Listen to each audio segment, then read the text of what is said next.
Story of a stone. कहानी एक पत्थर की। तो एक व्यक्ति होता है जो बहुत परेशान होता है। वह अपने गुरु के पास जाता है और जाकर उसे कहता है, गुरुजी, मैं बहुत परेशान हूँ। उसके गुरुजी पूछते हैं, किस वजह से? तो वह कहता है, पैसों के वजह से। मुझे अपनी ज़रूरतों को पूरा करने के लिए कुछ पैसे चाहिए। उसके गुरु कहते हैं, इसका मतलब तुम्हें पैसे कमाने का कोई मौका चाहिए? जी हाँ, बिल्कुल, आप सही कहते हैं, वह आदमी कहता है। फिर उसके गुरु उसे अपने साथ चलने के लिए कहते हैं। वह गुरु की बात मानकर उनके साथ चलने लगता है। कुछ देर बाद वह देखता है कि गुरु उसे एक नदी किनारे पर ले आए। फिर उसके गुरु कहते हैं, ठीक है, मैं तुम्हें पैसे कमाने का एक मौका देता हूँ। यहाँ पर एक पत्थर है जो किसी भी वस्तु पर अगर रखा जाए तो उसे सोने का बना देता है। अरे वाह, तब तो समस्या ही खत्म हो जाएगी। ठीक है गुरु, मुझे वो पत्थर दे दीजिए। गुरुजी उसे कहते हैं कि यहाँ ढेर सारे पत्थर हैं, वह इनमें से एक है, मैं नहीं जानता कौन सा। आप नहीं जानते तो कौन जानता है? वह गुरु से पूछता है। तो उसके गुरु कहते हैं कि वह इन्हीं में से एक है और उसकी पहचान है उसका तापमान।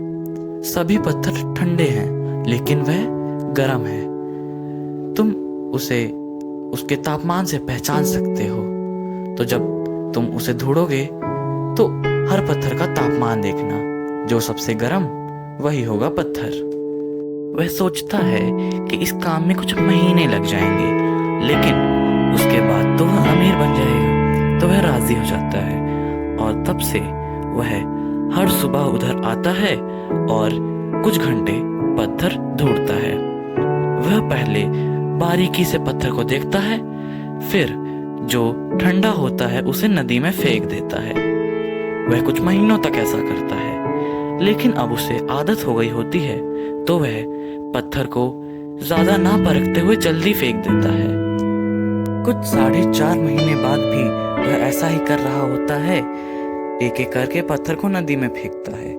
तभी अचानक उसके हाथ में गर्म पत्थर आ जाता है। वह उसे भी नदी में फेंक देता है, जैसा कि उसकी आदत थी।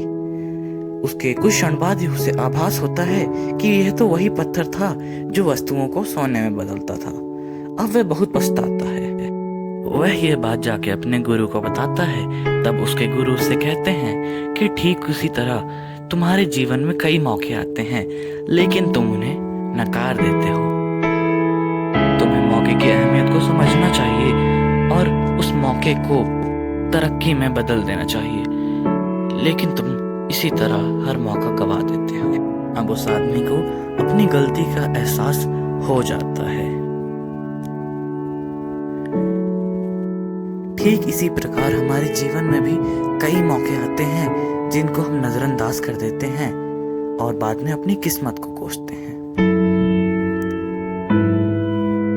उम्मीद है कि कहानी आपको पसंद आई होगी। यदि हाँ, तो वीडियो को लाइक करें, अपने दोस्तों के साथ शेयर करें और अपने विचार कमेंट करें।